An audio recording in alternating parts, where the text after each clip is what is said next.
The incident response lifecycle, also known as the incident response process, refers to the steps taken in order to respond to a cybersecurity incident or a breach.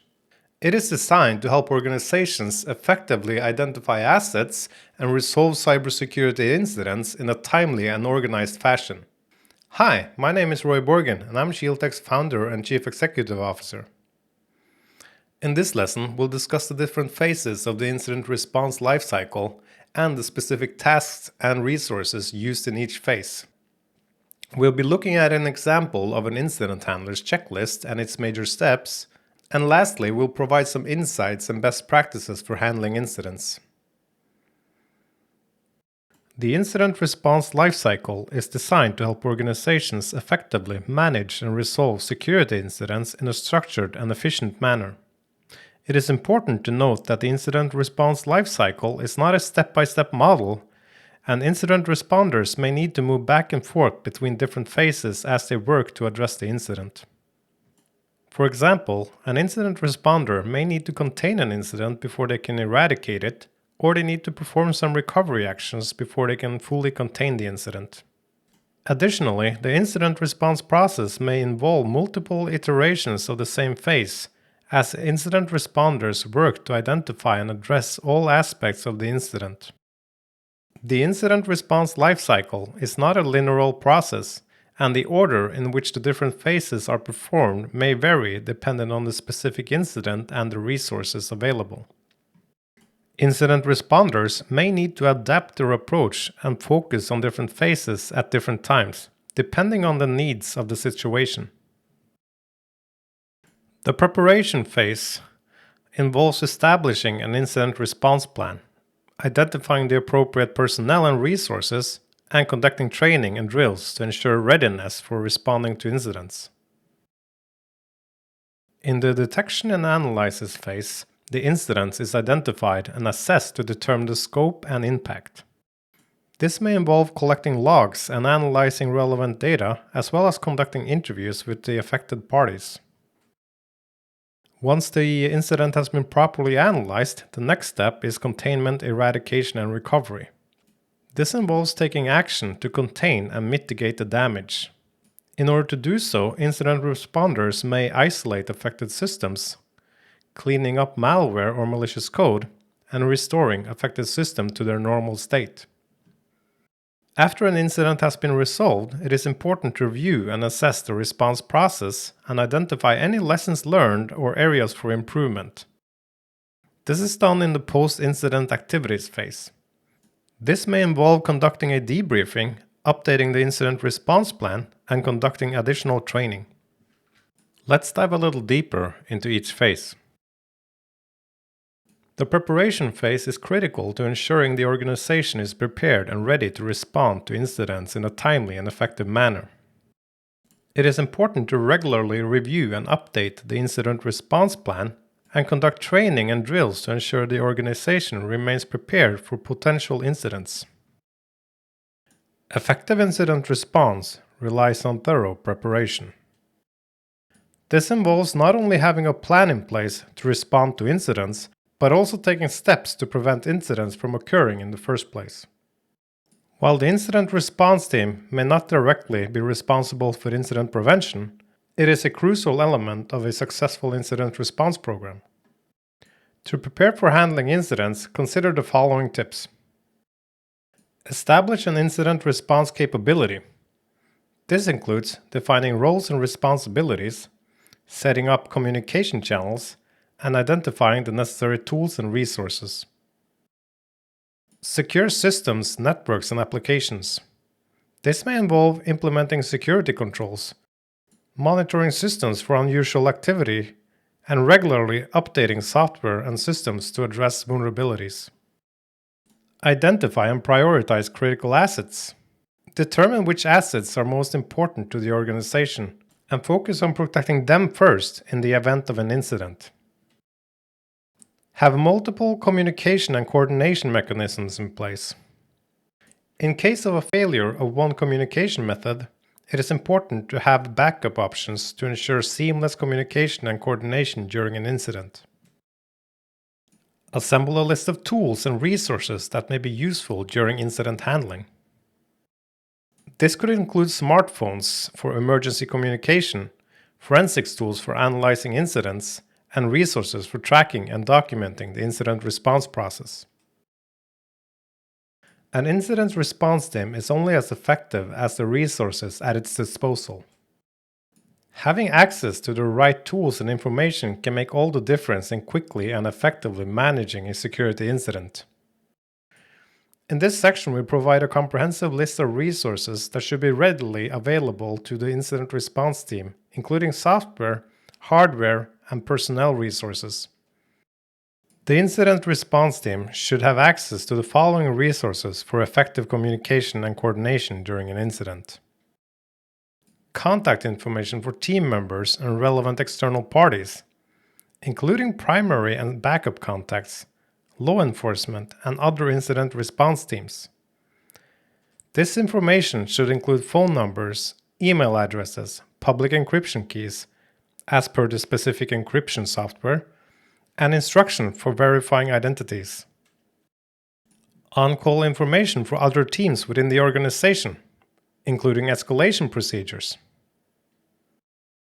Incident reporting mechanisms that allows users to report suspected incidents through various channels such as phone numbers, email addresses, online forums, and secure instant messaging systems. At least one of these mechanisms should allow for anonymous reporting. An issue tracking system to record and track incident information and status. Smartphone for team members to use for off-hour support and on-site communication. Encryption software for secure communication among team members within the organization and with external parties. For federal agencies in the US, this software must use a FIPS-validated encryption algorithm. A war room or a procedure for producing a temporary war room when needed for central communication and coordination. A secure storage facility for safeguarding evidence and other sensitive materials. In addition to the previous mentioned resources, the incident response team should have access to the following hardware and software for incident analysis. Digital forensic workstations and backup devices for creating disk images, preserving log files, and saving other relevant incident data. Laptops for tasks such as analyzing data, sniffing packets, and writing reports. Spare workstations, servers, and network equipment, or their virtual equivalents, for purposes such as restoring backups and testing malware. Blank removable media. A portable printer for printing log files and other evidence from a non-networked system. Packet sniffers and protocol analyzers for capturing and analyzing network traffic. Digital forensic software for analyzing disk images. Removable media with trusted versions of programs for gathering evidence from systems. Evidence gathering accessories, including hardbound notebooks, digital cameras, audio recorders, chain of custody forms, evidence storage bags and tags, and evidence tapes to preserve evidence for potential legal action. We'll be covering evidence processing and collection later in this training. The incident response team should have access to the following resources for effective incident analysis. Port lists, including common use ports and known ports used by malware. Documentation on operating systems, applications, protocols, and intrusion detection and antivirus products. Network diagrams and lists of critical assets such as database servers. Current baseline of expected network, system, and application activity. Cryptographic hashes of critical files to aid in incident analysis, verification, and eradication. In addition, the team should have access to images of clean operating systems and application installations for restoration and recovery purposes. To facilitate faster response during an incident, many incident response teams create a jump kit, a portable case containing essential materials and equipment. This may include items such as laptops loaded with appropriate software, for example packet sniffers, digital forensics, backup devices, blank media, and basic network equipment and cables. It is important to avoid borrowing items from the jump kit, as its purpose is to be always ready for use. Each incident handler should have access to at least 2 computers. One of these devices should be dedicated to perform actions that may contaminate it, such as packet sniffing and malware analysis. This device should be scrubbed and all software reinstalled before it is used for another incident. It is recommended that incident handlers be allowed to specify basic technical requirements for these special purpose investigation laptops, as they may use software and configurations that differ from the standard enterprise tools. In addition to an investigative laptop, each incident handler should also have a standard laptop, smartphone, or other computer devices for tasks such as writing reports, reading email, and performing duties unrelated to hands-on incident analysis.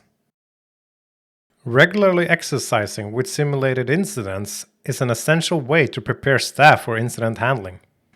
It allows incident response teams to practice their skills, identify any weaknesses, and fine-tune their incident response plan. It also provides an opportunity for team members to familiarize themselves with the incident response process and tools and resources at their disposal. Furthermore, it helps establish clear lines of communication, roles, and responsibilities among the team members, which is crucial for effective incident response. By conducting simulated incident exercises, organizations can ensure that their incident response team is fully prepared to handle real-life incidents when they occur. Preventing incidents is essential for protecting the business process of an organization. Insufficient security controls can lead to a higher volume of incidents, which can overwhelm the incident response team and result in slow and incomplete responses that have a greater negative business impact. For example, more extensive damage and longer periods of service and data unavailability. While the incident response teams are generally not responsible for securing resources, they are advocates for sound and secure practice and identify problems that the organization may not be aware of. They can also play a key role in risk assessments and training by identifying gaps. In this slide, we provided some general recommendations for securing networks, systems, and applications. Conduct risk assessments to determine the risk posture by combination of threats and vulnerabilities. This should include understanding applicable threats, including organization-specific threats, and prioritizing risks by mitigated, transferred, or accepted until a reasonable overall level of risk is reached. Risk assessments can also help identifying critical resources that should be emphasized for monitoring and response activities. Harden all hosts using standard configurations. In addition to keeping each host properly patched, hosts should be configured for following the principles of least privilege, granting users only the privilege necessary for performing their authorized tasks. Hosts should have auditing enabled and should log significant security-related events. The security of hosts and their configuration should be continuously monitored. The use of Security Content Automation Protocol (SCAP) expressed operating system and application configuration checklists is a widely adopted practice among organizations as it helps to ensure consistent and effective security of hosts. These checklists provide a standardized and automated method for verifying the configuration of operating systems and applications, which helps to identify and remediate vulnerabilities and misconfigurations that could be exposed by attackers. By utilizing SCAP checklists, organizations can proactively and systematically secure their hosts, enhancing their overall security posture. Configure the network perimeter to deny all activity that is not expressly permitted, including securing all connected points, such as virtual private networks, VPNs, and dedicated connections to other organizations. Deploy software to detect and stop malware. It is important to deploy software that can detect and stop malware at various levels of the network. This includes deploying the software at the host level, for example on servers and workstation operating systems. The application server level, for example on email servers and web proxies, and the application client level, for example in email clients and instant messaging clients. By implementing this multi-level approach, the organization can better protect itself from malware.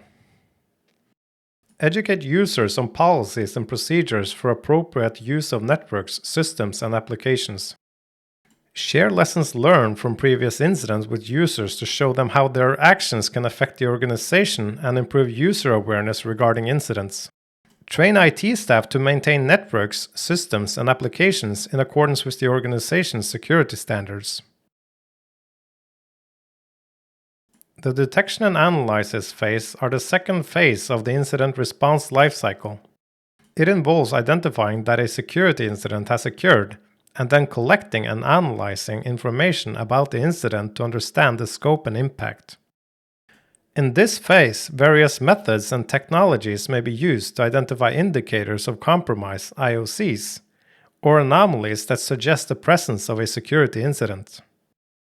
These methods may include monitoring network traffic and logs, using intrusion detection systems, IDS, and running scans or audits.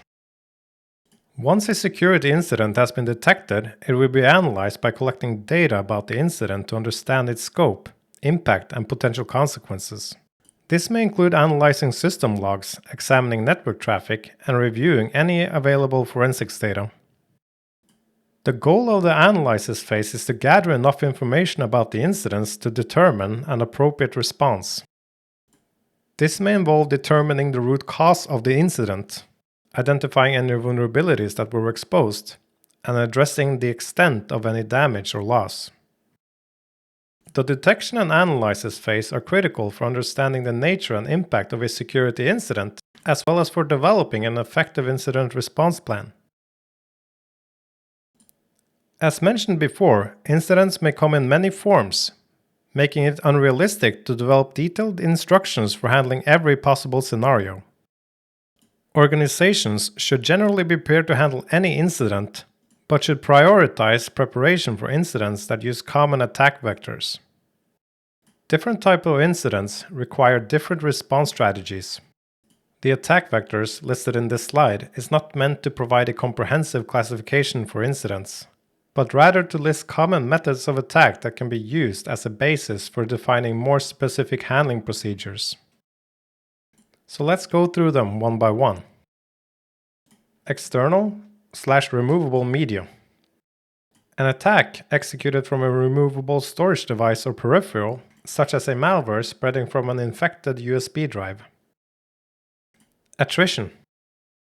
This is an attack that employs brute force methods to compromise, degrade, or destroy systems, networks, or services, such as a DDoS attack or a brute force password cracking attempt. Web. An attack executed from a website or a web-based application, such as a cross-site scripting attack, or a redirect to a site that exploits a browser vulnerability. Email. An attack executed via an email message or attachment, such as exploit code disguised as an attachment document, or a link to a malicious website in the body of an email. Impersonation. An attack involving replacement of something legitimate with something malicious, such as a spoofing, man-in-the-middle attack, rogue wireless access points, and SQL injection attacks. Improper usage. An incident resulting from a violation of an organization's acceptable use policy by an authorized user, such as the installation of a file-sharing software that leads to data loss. Loss or theft of equipment. The loss or theft of computer devices or media used by the organization, such as a laptop, smartphone, or authentication tokens. Other. These are attacks that does not fit into any of the other categories. Let's talk a little bit about accurately detecting and assessing security incidents. the detection and assessment of potential security incidents can be challenging for organizations, as incidents may be detected through various means with varying level of detail and fidelity. Automated detection capabilities, such as network-based and host-based intrusion detection and prevention systems, IDPS, antivirus software, and log analyzers can be used, as well as manual methods such as problems reported by users. It is important to have a deep technical knowledge and expertise for the proper and efficient analysis of incident-related data. Signs of an incident can be categorized into two types: precursors and indicators. A precursor is a sign that an incident may occur in the future, while an indicator is a sign that an incident may have occurred or may be occurring currently. Some examples of precursors include log entries showing the usage of a vulnerability scanner, an announcement of a new exploit targeting an organization's mail server, and threats from a group stating that they will attack the organization. As mentioned earlier, indicators are the key signs of an incident and can be discovered through various means such as network intrusion detection sensor alerts, antivirus software alerts, unusual file names, auditing configuration changes, failed logging attempts from unfamiliar systems, suspicious bounced emails, and deviation from typical network traffic flows. Incident detection and analysis can be challenging due to the potential for false indicators and the large number of indicators that may need to be evaluated. For example, user-reported issues or false positives from intrusion detection systems can lead to incorrect assumptions about a security incident. It may be necessary to collaborate with technical teams to determine whether a situation is an incident. In some cases, incident detection can be difficult due to the subtle or ambiguous nature of indicators. For example, a single change to a configuration file may be the only sign that an incident has occurred. To effectively detect and analyze incidents, it's important to have a team of skilled and experienced staff who can effectively analyze indicators and take appropriate actions. Without a capable team, incident detection and analysis may be conducted ineffectively, leading to costly mistakes. For companies that does not have the resources in-house, it's important that they engage external parties that have the competence they are lacking. The need for this should be evaluated in the preparation phase. Once an incident is suspected, the incident response team should work quickly to evaluate and analyze the incident, following a defined process and documenting each step. The initial analysis should determine the scope of the incident, such as which systems or networks are affected, the origin of the incident, and the tools and attack methods being used. This information can be used to prioritize further activities, such as containment of the incident and deeper analysis of its effects. Performing initial analysis and validation during an incident can be challenging. Here are some recommendations making the process easier and more effective. Profile networks and systems. Profiling involves measuring the characteristics of an expected activity so that changes can be more easily identified. For example, running file integrity checking software on hosts to derive checksums for critical files, or monitoring network bandwidth usage to determine the average peak usage levels on different days and times. While profiling techniques may not always be effective at accurately detecting incidents, they can be useful as part of a broader approach to detection and analysis. Understanding normal behaviors. Incident response team members should study networks, systems, and applications to understand what their normal behavior is, so that abnormal behavior can more easily be recognized. While it may not be possible for incident handlers to have a comprehensive knowledge of all behaviors in the environment, they should be familiar with experts who can fill in the gaps. One way to gain this knowledge is by reviewing log entries and security alerts. Conducting frequent log reviews can help to keep knowledge fresh and allow analysts to notice trends and changes over time. Create a log retention policy. Information about incidents may be recorded in various logs, such as firewalls, IDPs, and application logs.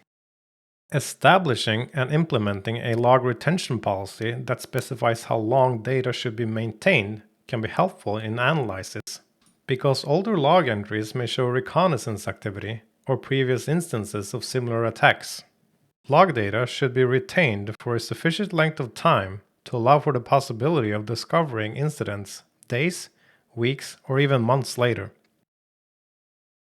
Performing event correlation. Evidence of an incident may be spread across multiple logs containing different types of data.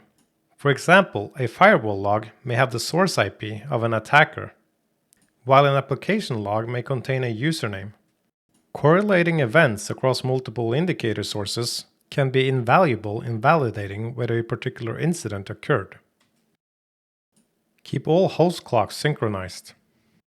Properly synchronizing clocks across devices is crucial for incident response and forensics investigations. Protocols such as Network Time Protocol, NTP, can ensure that timestamps on all devices are consistent, which makes it easier to correlate events and identifying patterns. This is particularly important for cases that may end up in a court of law, as inconsistent timestamps in logs can weaken the evidentiary value of the information collected. Maintain and use a knowledge base. The knowledge base should include information that incident handlers need to quickly reference during an incident analysis. This can be as simple as text documents, spreadsheets, or relevant basic databases that provides flexible and searchable mechanisms for searching data among team members. The knowledge base should contain a variety of information, including explanations of significance and validity of various indicators, the details about past incidents, and how they were handled. Use a consistent analysis process. Establishing a consistent process for analyzing incidents can help to ensure that all relevant information is considered, and that the analysis is conducted in an organized and effective manner. This process should include steps for collecting and examining data, identifying the scope of the incident, and determining the appropriate response. Collaborate with other stakeholders and seek assistance from others. It may be necessary to collaborate with other technical and external security personnel, as well as other stakeholders such as legal or public relation teams, to fully understand and respond to an incident. An incident response team should be able to work together and leverage the expertise of different departments and roles to ensure that all perspectives are considered and that the appropriate actions are taken. In some cases, the incident response team may be unable to fully determine the cause and nature of the incident. If the team lacks sufficient information to contain and resolve the incident, it is important to seek additional resources and expertise. Internal resources such as information security staff, as well as external resources such as US CERT, United States Cybersecurity and Infrastructure Security Agency, ENISA, European Union Agency for Cybersecurity, or other national agencies and computer security incident response teams, CSIRTs, can provide valuable insights and support. It is essential to accurately identify the cause of each incident, to fully contain it and to address any exploited vulnerability to prevent similar incidents from occurring in the future. In such cases, it may be helpful to bring an expert with specialized incident response capabilities, whether from within the organization or from contractors. The incident response team should document all relevant information about an incident as soon as it is suspected. This can be done using a logbook, laptop, audio recorder, or digital camera. It is important to document system events, conversations, and any observed changes in files to ensure an efficient, systematic, and accurate handling of the problem. It is also important to date and sign all documents related to the incident, and to timestamp each step taken from the incident was detected until its resolution. This document can potentially be used as evidence in a court of law if legal actions is taken. It is recommended that the incident response team work in pairs, with one person recording and logging events and the other person performing technical tasks. The incident response team should maintain records of the status of the incident and other pertinent information using an application or database, such as an issue tracking system. This helps ensure that incidents are handled and resolved in a timely manner. The issue tracking system should include information about the current status of the incident, a summary of the incident, indicators relevant to the incident, and any other incidents related to this incident, actions taken by the incident handlers, chain of custody if applicable, impact assessments, contact information for other involved parties, a list of evidence gathered during the investigation, comments from incident handlers, and next steps to be taken. It is important for the incident response team to safeguard incident data and restrict access to it, as the data may contain sensitive information such as exploited vulnerabilities, security breaches, and potentially inappropriate actions by users. Only authorized personnel should have access to the incident database, and incident communication and documentation should be encrypted or otherwise protected to ensure that only authorized personnel have access to them.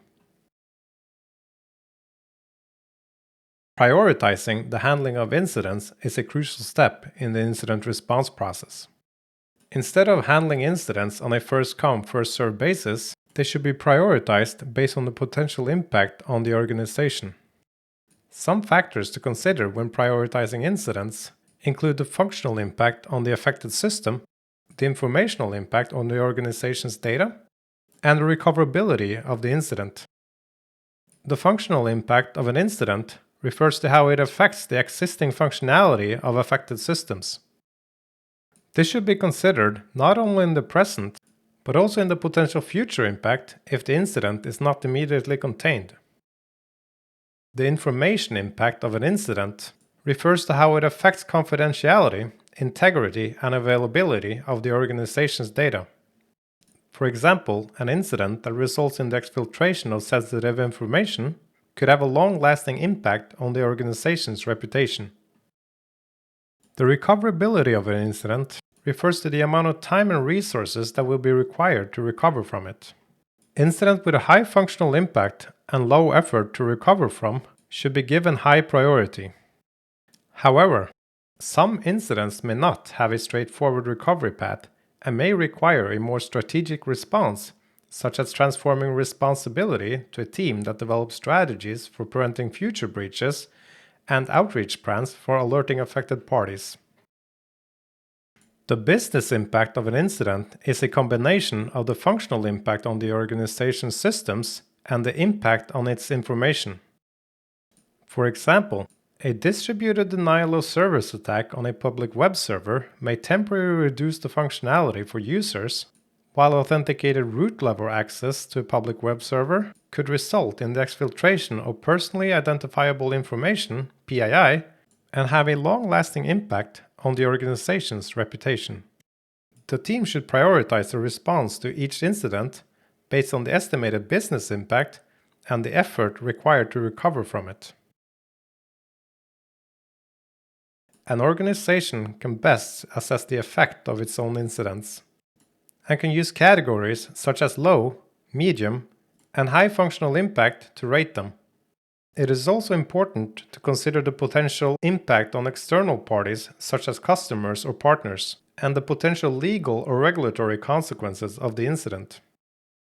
The table in the slide provides an example of functional impact categories that an organization might use to rate its own incidents.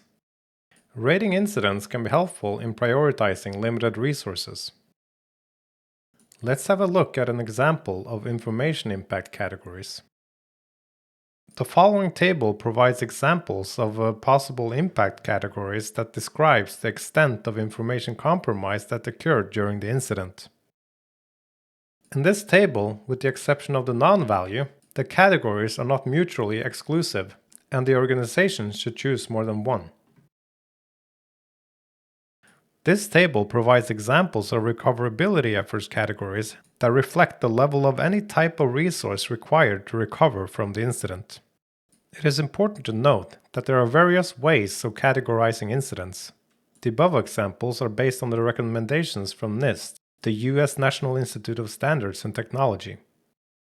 However, each organization should develop a categorization system that aligns with their specific business needs and goals.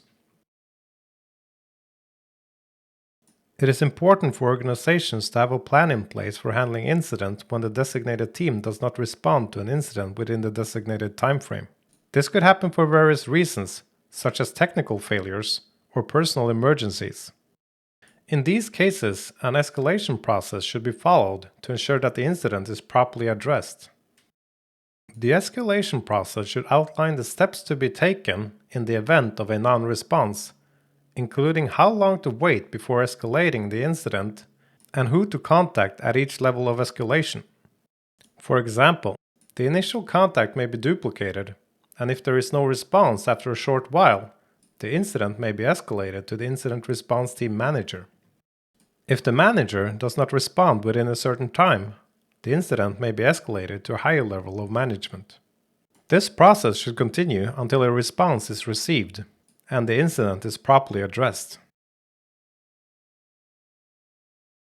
Effective incident management requires timely notification of the appropriate parties to ensure that all necessary individuals can play their role in the response process. Incident response policies should outline the requirements for incident reporting, including who must be notified and at what times. For example, initial notifications and status updates. The specific parties that need to be notified may depend on the organization, but some common examples are listed here in this slide. The Chief Information Officer, CIO, the Head of Information Security, the Local Information Security Officer, other incident response teams within the organization, external incident response teams, if applicable, the system owner of the affected resource, human resources, for example for incidents involving employee behavior, such as harassment through email, public affairs, for incidents that may generate publicity, the legal department, for incident with potential legal ramifications, US CERT, ENISA and other national equivalent agencies, and law enforcement if appropriate. During the incident handling process, the incident response team may need to provide status updates to certain parties or even the entire organization. To ensure effective communication, the team should plan and prepare multiple methods of communication, including out-of-band methods such as in-person or paper method-based notifications, and select the most appropriate method for each incident.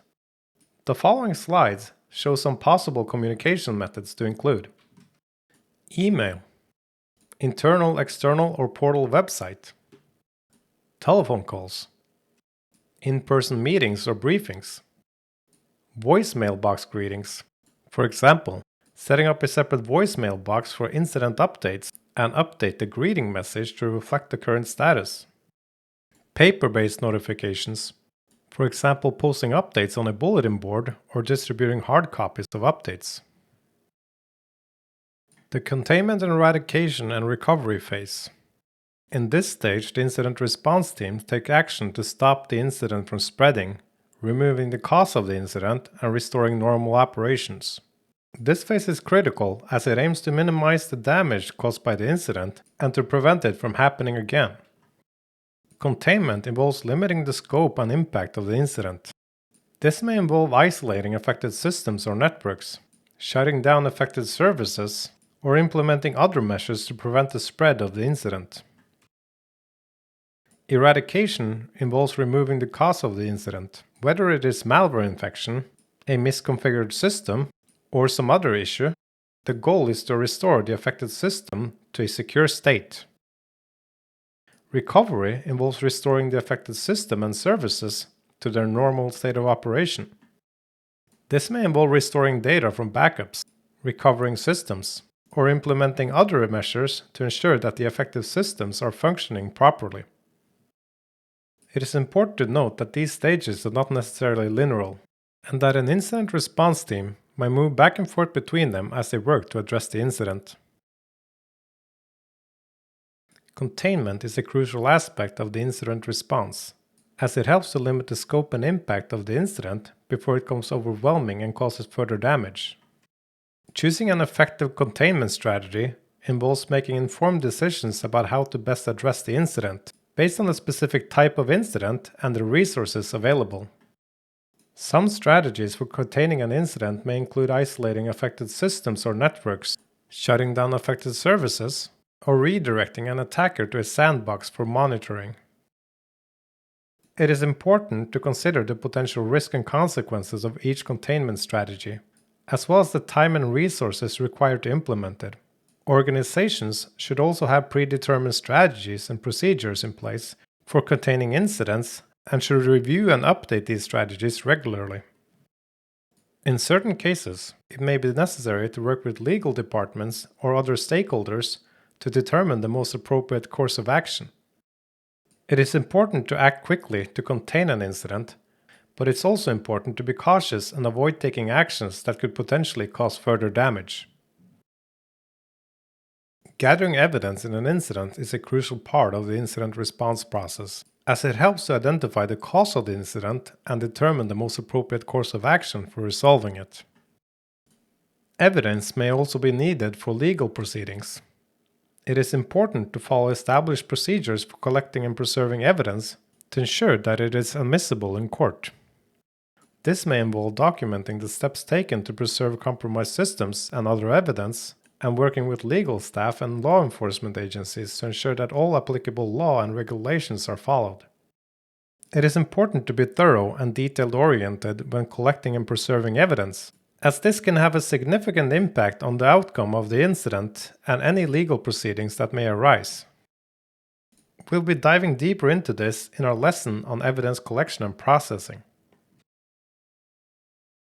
During an incident response process, it is often desired or necessary to identify the attacking host or hosts, as this can help to better understand the nature of the incident and prevent similar attacks from occurring in the future. However, it is important to prioritize containment, eradication, and recovery efforts, as these are the primary goals of the incident response process. Identifying an attacking host can be a time-consuming and potential futile process, and incident responders should be cautious about focusing too heavily on this aspect of the incident response process.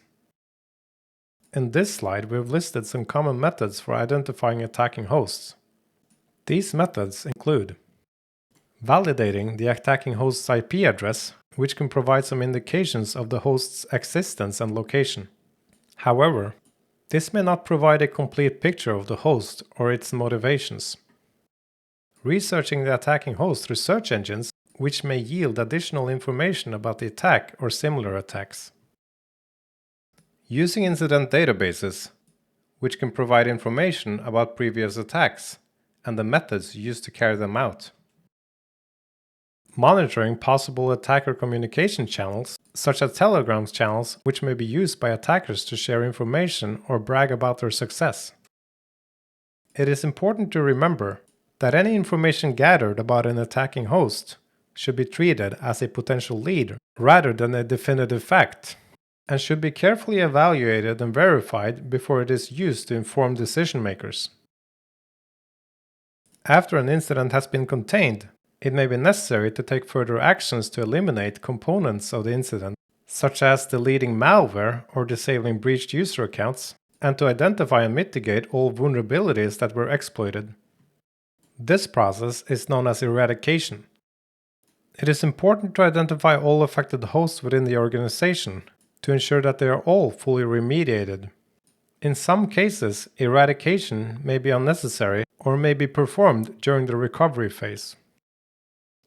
Recovery involves restoring systems to normal operations and confirming that they are functioning properly. This may involve restoring systems from backups, rebuilding systems from scratch, replacing compromised files with clean versions, installing patches, changing passwords, and tightening network perimeter security. Higher levels of system logging or network monitoring may also be implemented as part of the recovery process. Recovery may take a significant amount of time, especially for large-scale incidents, and should be approached in a phased manner, with the goal of quickly implementing high-value changes to prevent future incidents followed by long-term changes to implement overall security. Eradication and recovery actions are typically specific to the operating system or application in question, and detailed recommendation and advice regarding these actions are beyond the scope of this lesson.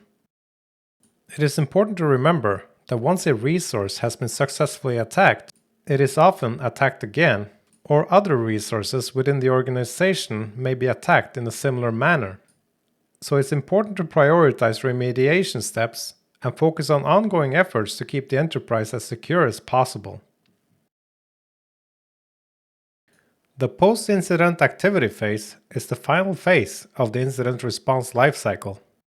It involves reviewing and analyzing the incident to identify areas for improvement and preventing similar incidents from occurring in the future. This phase is typically focused on learning from the incident and identifying the best practices for responding to similar incidents in the future. During the post-incident activity phase, incident responders may conduct a thorough review of the incident to identify the root cause and any contributing factors. They may also review the effectiveness of the incident response process and identify any areas of improvement. In addition to reviewing and analyzing the incident, the post-incident activity phase may also involve communicating the result of the incident response process to relevant stakeholders, including management, legal teams, and other incident response teams. This involves preparing reports or presentations outlining the key findings and recommendations for future incident response efforts. The overall goal of the post-incident activity phase is to ensure that the organization is better prepared to respond to future incidents and to reduce the risk of similar incidents occurring in the future. The process of learning from and improving upon past incidents is an essential part of the incident response process. After an incident has been resolved, it is important to hold a lessons learned meeting with all the relevant parties to review what happened, how well the incident was handled, and what can be done differently to prevent similar incidents from occurring in the future. During the lessons learned meeting, it is important to discuss the specific details of the incident, including exactly what happened and at what time, and how well the staff and management performed in dealing with the incident. It is also important to consider whether the documented procedures were followed and whether they were adequate, and to identify any information that was needed sooner. This meeting should also cover any actions or steps that might have inhibited the recovery process, and should identify any corrective actions that can be taken to prevent similar incidents in the future. It is useful to consider how information sharing with other organizations could be improved, and to identify any precursors or indicators that should be watched for in the future to detect similar incidents. Finally, it is important to identify any tools or resources that might be needed to detect, analyze, or mitigate future incidents. In addition to holding a lessons learned meeting, it is important to update the incident response policies and procedures based on the lessons learned from past incidents. This may involve reviewing all related documentations and procedures for handling incidents at a designated interval, and making necessary updates to ensure that the organization is prepared to effectively respond to future incidents. The data from the incident response process can be used in several ways to improve the organization's security posture and incident response capabilities. This data can be used to justify additional funding for the incident response team, identify systematic weaknesses and threats, track changes in the incident trends, measure the success of the incident response team, and fulfill reporting requirements. It is important to focus on collecting actionable data rather than just collecting data for the sake of having it. Possible metrics for incident-related data include the number and types of incidents handled, time spent on each incident, an objective assessment of each incident, and the cost associated with each incident. As mentioned earlier, it is also important to use the collected data to identify and implement improvements to the incident response process, such as updating policies and procedures, training staff, and acquiring new tools and resources.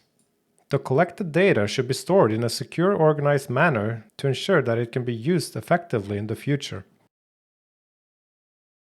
The table in this slide outlines the major steps involved in the handling of incidents. It is important to note that the steps taken may vary depending on the type and nature of the incident. For example, if the incident handler can identify the cause of the incident based on initial analysis, step 1.1 in the table, it may not be necessary to conduct additional research, step 1.2 and 1.3. This checklist provides a general guide for handling incidents, but it's not meant to be a rigid set of steps that must always be followed in a specific order. The table listed here is based on NIST recommendations. Effective incident response is crucial to minimize the impact of a security incident and to prevent similar incidents from occurring in the future. This slide provides key recommendations for handling incidents effectively. Plan for incident coordination with external parties before incidents occur. This can involve working with other incident response teams, law enforcement agencies, internet service providers, and stakeholders to establish clear roles and effective communication channels. Consult with legal department before initiating any coordination effort. This will ensure that all necessary contracts or agreements are in place before discussions happen. Share information about the incident throughout the response process. Information sharing is critical for enabling coordination across organizations and should not be delayed until the incident has been fully resolved. Automate as much of the information sharing process as possible. This can make cross-organization coordination more efficient and cost-effective. It is also important to maintain a balance between automated information sharing and human-centered process for managing the flow of information. Consider the benefits and drawbacks of sharing sensitive information. It is important to share only the necessary information with the appropriate parties, while also balancing the potential risk of sharing sensitive information. Sharing as much appropriate incident-related information as possible with other organizations.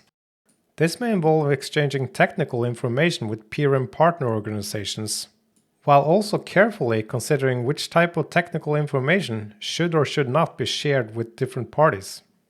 For example, external indicators such as the general characteristics of an attack and the identity of attacking hosts may be safe to share, while the detail of exploited vulnerabilities may need to be kept confidential for security and liability reasons.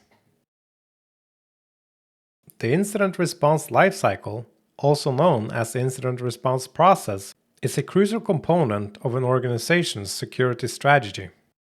It provides a structured approach for managing and responding to security incidents and breaches, helping organizations effectively identify assets and resolving incidents in a timely and organized manner. In this lesson, we've discussed the different phases of the incident response lifecycle, including specific tasks and resources used in each phase. We've also looked at an example of an incident handler's checklist and its major steps. Furthermore, this lesson has provided some insights and best practices for handling incidents. By implementing the guidance provided in this lesson, organizations can improve their incident response capabilities and better protect their assets and stakeholders from harm.